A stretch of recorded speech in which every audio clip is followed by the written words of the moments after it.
Dito may bata dito. Boss Wak, tulong. Sabi niya rito, lagi na daw siyang may kaaway pa nagsosolo siya. Any tips? Naku, mukhang bata pa si Idol, oh. Problemado na. Eto, Totoy, itutuwid kita ha. Makinig ka mabuti. Ganyan na ako dati, boy. Nung bata pa ako, ilang taon na ba ako ngayon? 21 na ako ngayon. Oh. Nung nagsimula yata ako, 17. Di totoo yan. Paano masabi? Pero ito, makinig kayo ha, lalo na sa mga kabataan dyan.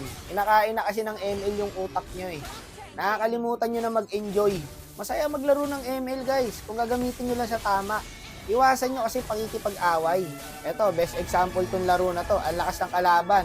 Lugin-lugi na kami guys, speed pa lahat ng kampi ko. Pero ako, ini-enjoy ko lang yung moment. Hindi ako nakikisali sa mga away-away. Dito nga, nag-away-away na sila. Ops, tama na. Masama nagkikipag-away. Yan ang huwag nyo tutularan, yung nakikisali kayo sa mga away-away. Kasi dyan masisira laro nyo eh. Relax lang, gawin mo lang yung best mo para manalo yung laro. Matalo, di talo, di ba? Part of the game eh.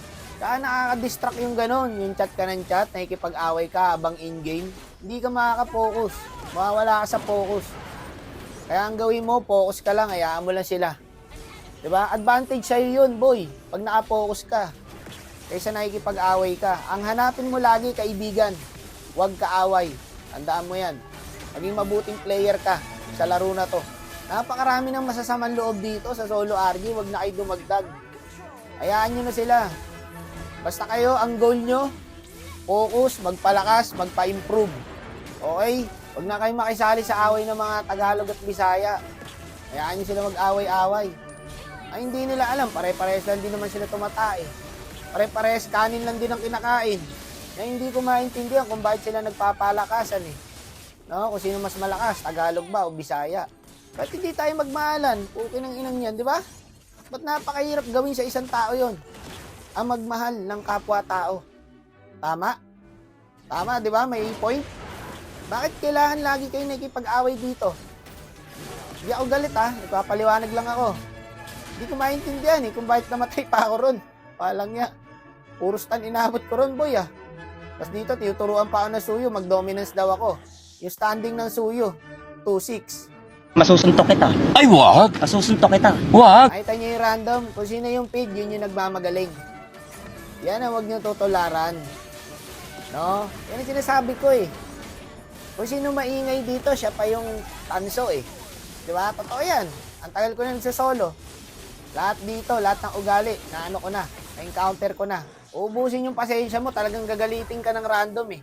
Kaya ngayon, ang gagawin mo, maging kalmado ka lang.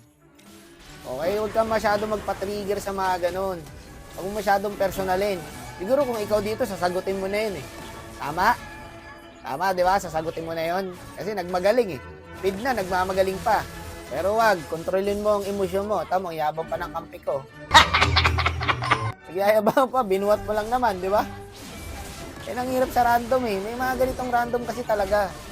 Kumbaga, mauubos pasensya mo sa mga ganyan.